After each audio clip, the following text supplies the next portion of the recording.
Hello government job aspirants, আবারও নিয়ে চলে এসেছি জিকে প্র্যাকটিস ক্লাস। 4 নম্বর প্র্যাকটিস ক্লাস এটি হবে। তো জিকে চ্যালেঞ্জার 2025টি করে এমসিকিউ থাকবে। তোমরা প্রত্যেকে অ্যান্সার দেওয়ার চেষ্টা করবে। তুমি কতটা প্রস্তুত হয়েছো সেটি অবশ্যই দেখে নাও, যে 25টির মধ্যে তুমি কটা পারছো এবং কটা পারছো না, এবং শেষে কমেন্টের মধ্যে জানাবে যে তোমার স্কোর কত হলো। তো চলো ক্লাসটি শুরু করি। দেখো, প্রথম প্রশ্ন, 1857 সালের বিদ্রোহ কোথায় শুরু হয়েছিল? তোমরা প্রত্যেকে অ্যান্সার দেওয়ার চেষ্টা করো। অপশান এ দিল্লি, বি ঝাঁসি, সি মিরাট, নাকি ব্যারাকপুর। কোথায় শুরু হয়েছিল 1857 সালের বিদ্রোহ? 1857 সালের বিদ্রোহ মানে মহাবিদ্রোহ। মহাবিদ্রোহ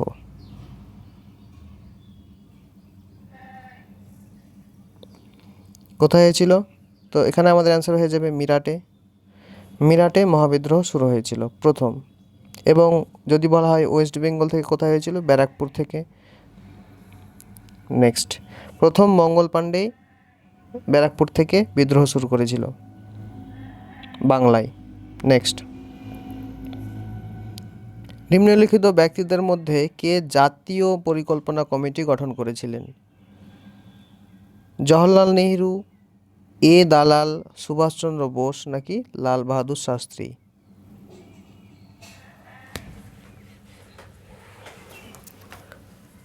তো এখানে আমাদের অ্যান্সার হয়ে যাবে সুভাষচন্দ্র বোস।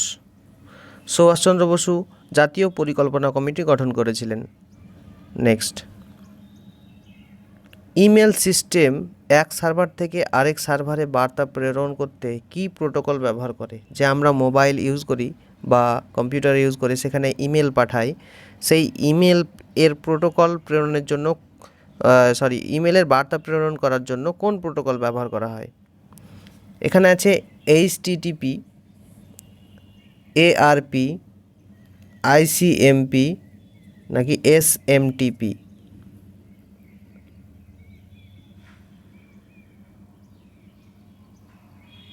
তাহলে এখানে আমাদের অ্যান্সার হয়ে যাবে SMTP। SMTP প্রোটোকলের সাহায্যে আমরা ইমেল পাঠাই। নেক্সট, 2011 সালের জনগণনা অনুসারে ভারতের সবচেয়ে শিক্ষিত জেলা কোনটি?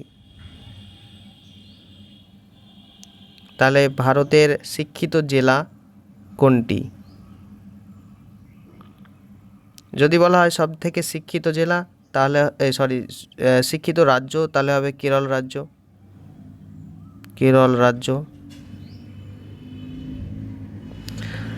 আর যদি বলা হয় অশিক্ষিত, তাহলে হবে বিহার, যেখানে শিক্ষার হার সব থেকে কম, বিহার।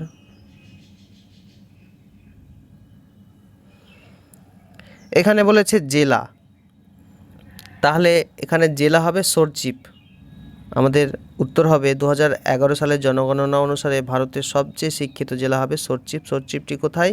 মিজোরামে। মিজোরামের একটি জেলা সরচিপ। নেক্সট,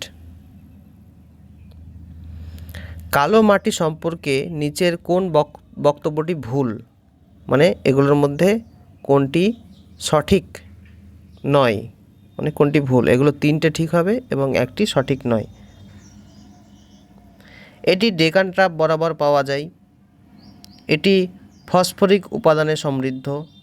এটির আর্দ্রতা ধরে রাখার ক্ষমতা ভালো। গরম আবহাওয়ায় এটি গভীর ফাটল সৃষ্টি করে। তাহলে এখানে আমাদের অ্যান্সার হয়ে যাবে এটি ফসফরিক উপাদানে সমৃদ্ধ। এটি ভুল, কারণ এটি ফসফরিক উপাদানে সমৃদ্ধ না। এখানে ডেকান ট্রাপ বরাবর পাওয়া যায়, এটা ঠিক। আর্দ্রতা ধরে রাখার ক্ষমতা ভালো আছে কালো মাটির, অবশ্যই ঠিক। গরম আবহাওয়ায় এটি গভীর ফাটল সৃষ্টি করে, এটাও ঠিক। তাহলে ফসফরিক উপাদানে সমৃদ্ধ না কালো মাটি। নেক্সট, প্রথম ফিফা বিশ্বকাপ কত সালে অনুষ্ঠিত হয়? এটা অনেকবার এসছে, ভিভিআই কোশ্চেন। তাহলে প্রথম ফিফা বিশ্বকাপ কত সালে অনুষ্ঠিত হয়? এখানে অ্যান্সার আসবে 1930 সালে প্রথম ফিফা বিশ্বকাপ অনুষ্ঠিত হয়। নেক্সট, নিচের কোন প্রস্তাবে গণপরিষদ গঠন করার কথা বলা হয়েছিল? ক্যাবিনেট মিশন পরিকল্পনা, সাইমন কমিশন, ক্রিপস মিশন নাকি ওয়াভেল পরিকল্পনা? তো এখানে আমাদের অ্যান্সার হয়ে যাবে ক্যাবিনেট মিশন পরিকল্পনা। ক্যাবিনেট মিশন পরিকল্পনা কত সালে আসে? 1946 সালে ক্যাবিনেট মিশন পরিকল্পনা ভারতে আসে। তারপরে গণপরিষদ গঠন করা হয় এবং আমাদের সংবিধান গৃহীত হয় কত সালে? 26শে জানুয়ারি 1949 সালে অ্যাডপ্ট হয় বা গৃহীত হয়, অ্যাডপ্ট। আর কার্যকরী হয়, ইমপ্লিমেন্ট হয় কত সালে? 26শে নভেম্বর 1950 সালে। সরি, একটু মিস্টেক হয়েছে, সেটা হচ্ছে এটা হবে 26শে নভেম্বর আর এটা হবে জানুয়ারি। তাহলে 26শে নভেম্বর অ্যাডপ্ট হয় এবং 26শে জানুয়ারি গৃহীত হয়, 26শে জানুয়ারি 1949। তাহলে 26শে নভেম্বর 1949 সালে অ্যাডপ্ট হয় বা গৃহীত হয় এবং 26শে জানুয়ারি 1950 সালে সেটা কার্যকর হয়। এটা অনেক পরীক্ষায় এসেছে এবং ভবিষ্যতেও আসবে। নেক্সট কোশ্চেন, ভারতের সর্বপ্রাচীন পর্বতমালা, ভারতের সর্বপ্রাচীন পর্বতমালা কোনটি? নীলগিরি, আরাবল্লী, বিন্ধ্য নাকি হিমালয়? ভারতের সর্বপ্রাচীন পর্বতমালা, তাহলে এখানে আমাদের অ্যান্সার হয়ে যাবে সর্বপ্রাচীন পর্বতমালা আরাবল্লী। আরাবল্লী পর্বতের সর্বোচ্চ শৃঙ্গের নাম কি? গুরু শিখর। গুরু শিখর।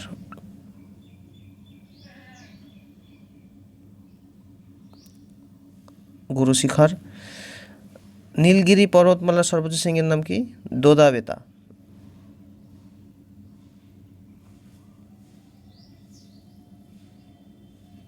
হিমালয় তো জানো সবাই, মাউন্ট এভারেস্ট। নেক্সট কোশ্চেন, কিসের বেগ মাপার জন্য নটিক্যাল মাইল যন্ত্রটি ব্যবহার করা হয়?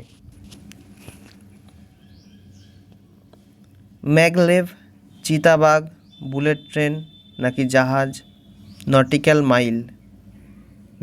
মাইল যন্ত্রটি ব্যবহার করা হয় কিসের বেগ মাপার জন্য? তো এখানে আমাদের অ্যান্সার হয়ে যাবে জাহাজের বেগ মাপার জন্য নটিক্যাল মাইল ব্যবহার হয়। নেক্সট, কোন প্রাণী পশ্চিমবঙ্গ রাজ্যের প্রতীক? সরি, এখানে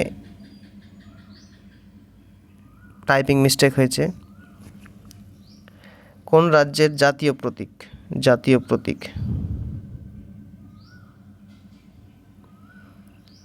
পশ্চিমবঙ্গ রাজ্যের জাতীয় প্রতীক কি?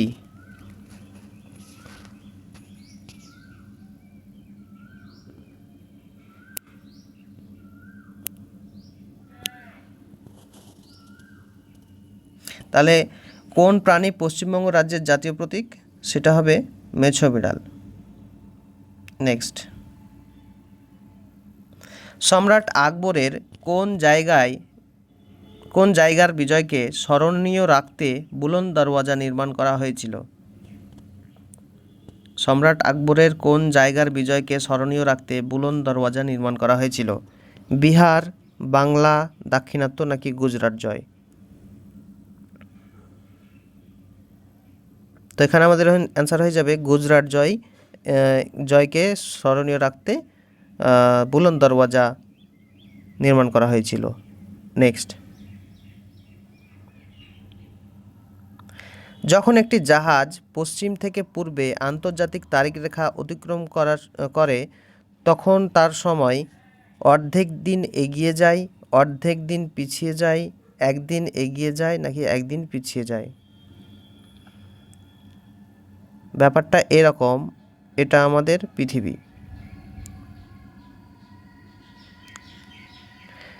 পৃথিবী, তো পৃথিবীটা এদিক থেকে এদিকে ঘোরে, মানে এটা যদি নর্থ, এটা সাউথ, এটা ইস্ট, আর এটা ওয়েস্ট। তো বলেছে কি পশ্চিম থেকে পূর্বে ঘোরে, মানে এই পশ্চিম থেকে পূর্বে ঘোরে। আর আন্তর্জাতিক তারিখ রেখা যদি কোনো এক জায়গায় থাকে এরকম, তাহলে কি হবে যে এদিকটা আগে যাবে, মানে এরা এগিয়ে থাকবে, এবং এদিকটা পিছিয়ে থাকবে যদি সূর্য এদিক থেকে পড়ে। ইস্টে পড়ে সূর্যের আলো, ইস্টে প্রথমে আলো আসে, তাই তো। তো যখন এদিকে যাবে, পৃথিবী তো ঘুরছে, যখন কোনো জাহাজ বা কোনো বিমান যখন এদিক থেকে এদিকে যাবে, তখন এদিকে একদিন পিছিয়ে ছিল, এবং এদিকে এখানে ধরো আজকে 7 তারিখ,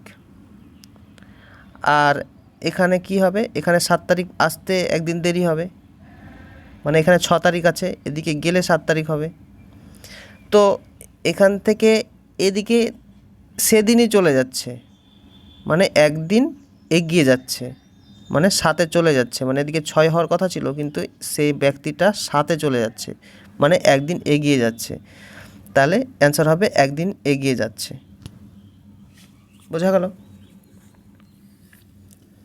তাহলে একদিন পিছিয়ে ছিল 6 তারিখে, এবং সে একদিন 6 তারিখ থেকে 7 তারিখে চলে যাচ্ছে, এ আন্তর্জাতিক তারিখ রেখা পার করছে, দিয়ে একদিন এগিয়ে যাচ্ছে। নেক্সট, দীনবন্ধু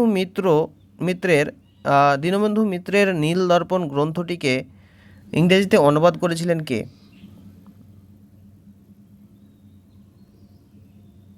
বঙ্কিমচন্দ্র চট্টোপাধ্যায়, মাইকেল মধুসূদন দত্ত, উমেশচন্দ্র দত্ত, নাকি জন কেরি?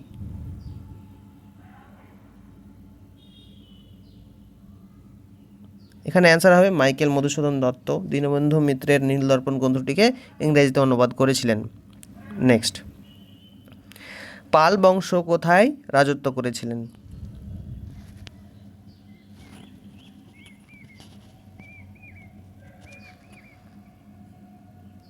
তাহলে পাল বংশ রাজত্ব করেছিলেন বিহারে।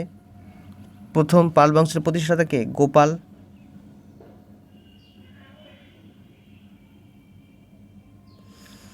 এবং শ্রেষ্ঠ রাজা ধর্মপাল, মহিপাল।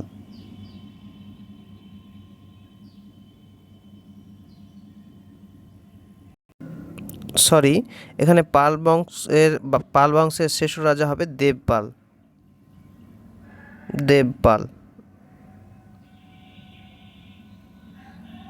এবং শেষ রাজা হবে মদন পাল।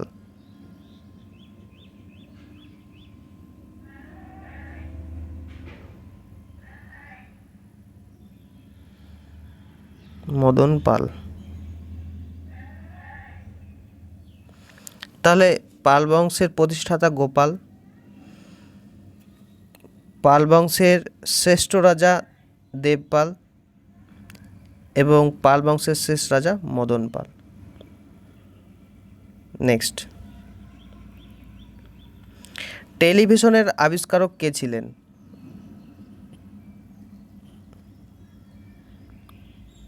জে.এল. বেয়ার্ড, জন নেপিয়ার, সকলে, নাকি সোলেস? তখন টেলিভিশনের আবিষ্কারক ছিলেন জে.এল. বেয়ার্ড, তিনি ছিলেন টেলিভিশনের আবিষ্কারক। নেক্সট, কাপড় কাঁচা সোডা হলো সোডিয়াম বাইকার্বনেট, এখানে আমার টাইপিং মিস্টেক হয়েছে। এখানে কাপড় কাঁচা সোডা এগুলোর মধ্যে কোনটি? Sodium bicarbonate, calcium carbonate, hydrate sodium carbonate, নাকি সোডিয়াম ক্লোরাইড? এখানে সোডিয়াম বাইকার্বনেট লেখা আছে, calcium carbonate, hydrate sodium carbonate, নাকি সোডিয়াম ক্লোরাইড? কাপড় কাঁচা সোডা, যেটাকে ওয়াশিং সোডা বলি আমরা। এখানে হবে সোডিয়াম কার্বনেট। সোডিয়াম কার্বনেট হচ্ছে কাপড় কাচা সোডা, তা হাইড্রেট সোডিয়াম কার্বনেট এটাই হবে কাপড় কাচা সোডা। নেক্সট, ক্রিকেট খেলায় নিম্নের কোন শব্দটি ব্যবহার করা হয়?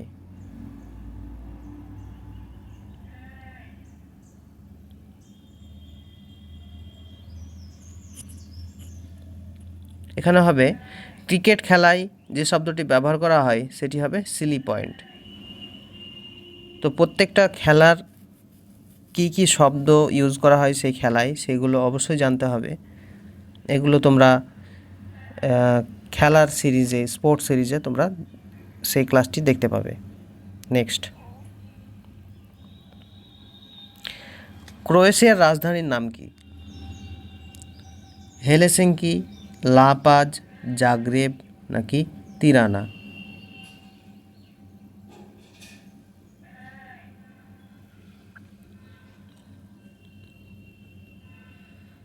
তাহলে এখানে ক্রোয়েশিয়ার রাজধানীর নাম হবে Zagreb.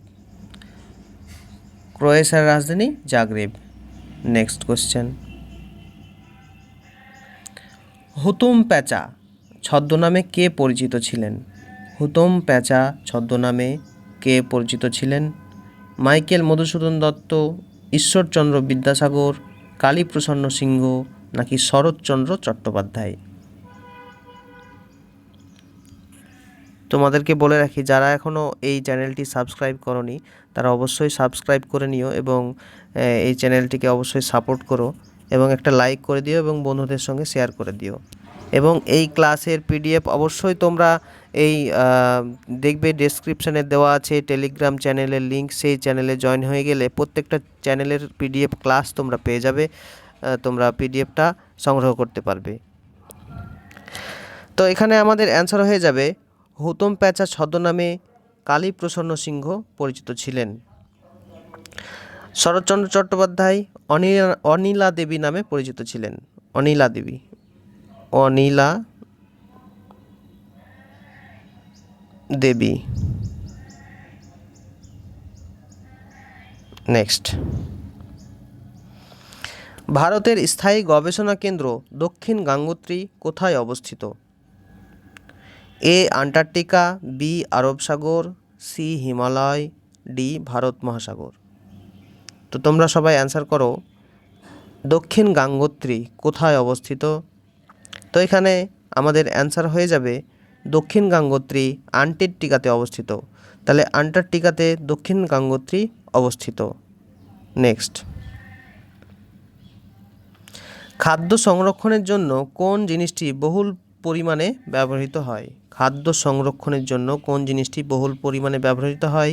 Acetic acid, benzoic acid, tartaric acid নাকি সোডিয়াম বাইকার্বনেট?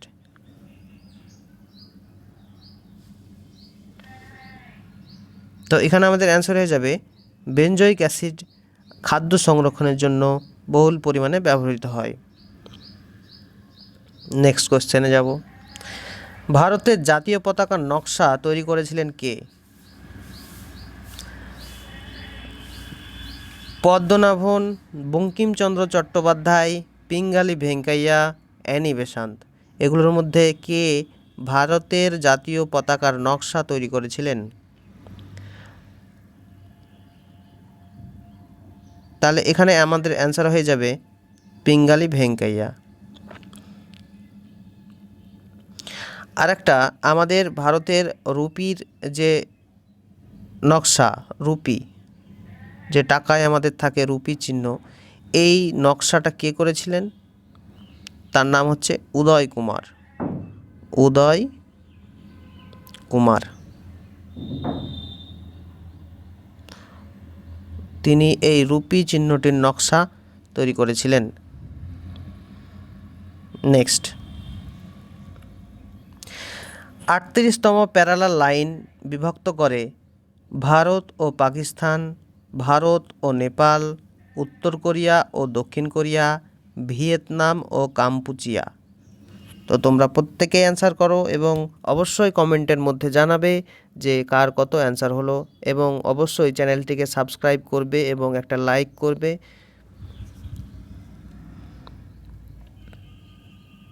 38তম প্যারালাল লাইন বিভক্ত করে উত্তর কোরিয়া এবং দক্ষিণ কোরিয়া।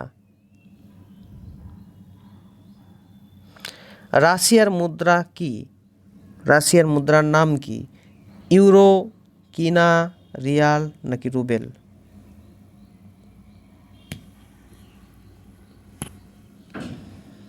তো রাশিয়ার মুদ্রার নাম কি? এখানে আমাদের অ্যান্সার হয়ে যাবে রাশিয়ার মুদ্রার নাম রুবেল। রাশিয়ার মুদ্রা রুবেল। নেক্সট,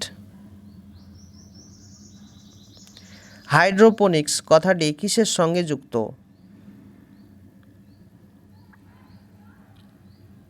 হাইড্রোজেনযুক্ত যৌগ, বংশ পরম্পরা, মাটি ছাড়া গাছের প্রতিপালন নাকি জল?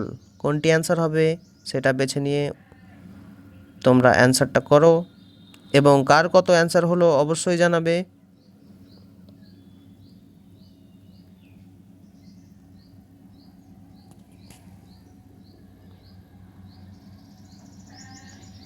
মাটি ছাড়া গাছের প্রতিপালন, এটি হবে আমাদের সঠিক অ্যান্সার।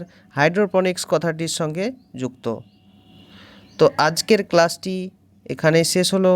তোমরা প্রত্যেকে যারা লাইক করোনি চ্যানেল এই ক্লাসটিকে, তারা অবশ্যই একটা লাইক করে দিও।